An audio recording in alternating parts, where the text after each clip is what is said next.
Residents of Tanda village outside Musina in Limpopo want Premier Stanley Mathabatha to focus on the delivery of key services, including electricity and water, when tabling his 2022 State of the Province address today.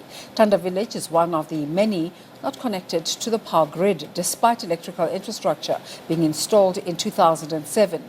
Limpopo Premier Stanley Mathabatha will deliver his State of the Province address in Lebowakgomo in the legislature this morning. For more on the story, let's cross live now to our colleague Pimani Baloyi. A very good morning to you, Pimani. What can we expect from the State of the Province address this morning?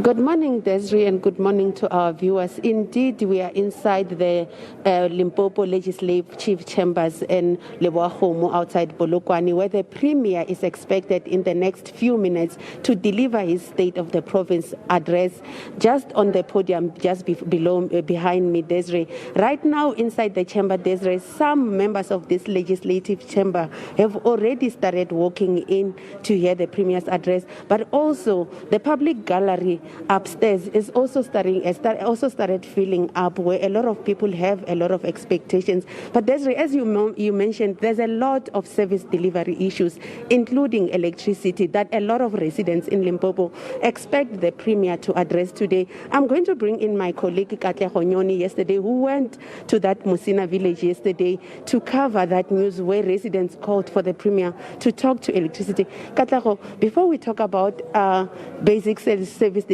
let's talk about the unemployment rate in the province. What can we anticipate the Premier to speak? Thank you very much, Pimani. Indeed, the unemployment rate in Limpopo is quite alarming. We have seen figures skyrocket from the recent statistics. Now, as we speak, the expanded definition of unemployment in the province sits at over 50%. With the official unemployment rate at just above 40% now.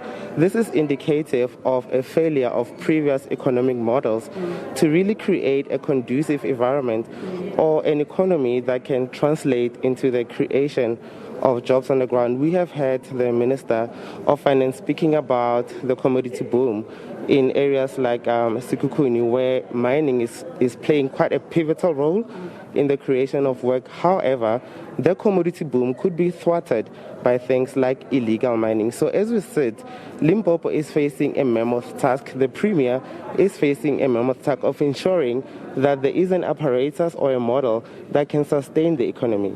Over the years, we've seen the special economic zones featuring in the Premier's SOPA year after year, but we haven't seen them take off. Do you anticipate that this year it will be the year of implementation? What do you expect him to say? With the SEZs, Pimani, they require investment. They require foreign direct investment.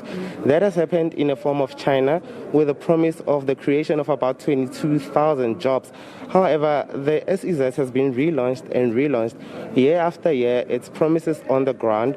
We know the SEZ in Tubatse as well as Fetakome in that municipality. They're also promising to start with a sword turning so as to see the creation of an SEZ that side. However, with the Makado SEZ having not picked up yet, having not created jobs on the ground for residents, for the locals, it is still perhaps that the government of the province is pinning its hopes on industrialization as well as the SEZ. However, the uptick of that has not happened. At this particular moment, it seems a bit bleak in terms of the outlook as to where the Premier will go, but we shall wait and hear what he has to say today. And before I let you go, service delivery. Just yesterday, you were in Musina, where a village does not have electricity, years after a transformer was put in place. Take us through, what can we anticipate? Also looking at water. The city of Polokwane, the capital, doesn't have water. What can we anticipate the Premier to say? Well, Pimani, let me start with water. We've seen in the recent SIU report implicating several units and departments in Limpopo. The Lepelle Northern Water was amongst those that have been implicated, but they're saying they're still awaiting a report that they will carefully study, and then respond to. So the Lepelle Northern Water, for example, with the Guyane Bulk Water Project, promised that by September they would have completed with that project, and water will now be accessed by people and residents in those 55 villages. Electricity, as you mentioned, is also another problem. The village that we went to, Tanda village yesterday, is one of many that are hoping the Premier will take into cognizance the challenges that they are facing. But in terms of the overall service delivery, you and I have seen in the province as we crisscross the Limpopo province that the picture is quite dire, and we'd like to hear what the Premier of Limpopo, Mr. Stanley Mathabatha, will outline in his State of the Province address, whether he will introduce an apparatus or a model that will sustain not only the economy, the provincial economy, as that has obviously been contracting for a number of years. I think the last time I reported it was about 3.5% of a contraction. So we'll need to wait and hear what Mr. Mathabatha will likely deliver today. Pimani? Thank you so much. That's my colleague Katlego Nyona. I'm going to bring in the spokesperson of the Limpopo provincial government now, Mr. Ndabe Ramakwela. Ramakwela, are there any tangible plans that the Premier is bringing today? Are there funds that will be committed to ensure that the high unemployment rate is done away with and the delivery of basic services to residents is implemented? Good morning, Pimani, and all the SABC viewers. Yes, the Premier would look into what are the things that will happen in that will do in the next year to cover the past 2 years, wherein the issues of the slow growth of economy were experienced, that a number of areas and things that were supposed to have been done were not done because of the issues of COVID. Particularly, the interest will be on how to repackage the industrialization that we've spoken about. He's going to look into what progress has been made in areas like the Musina SEZ and how will that create employment and also deal with the issues of environmental impact, the green energy. In particular, there are 3 areas that the Limpopo province focuses on, which is agriculture, mining, and tourism. Those are the areas that the Premier would also emphasize on, because it is the growth in those areas that then would help create more jobs, that will help sustain the economy, that will help people get better opportunities to come out of the dire situation that we're in. And of course, he's going to look at what has happened in the interventions with issues of water, issues of electricity. But in particular, there's going to be a very huge interest on the issues of how municipalities are functioning. We've just come out of the local government elections in November. We have a new set of councillors that he has had engagements with for the past couple of months.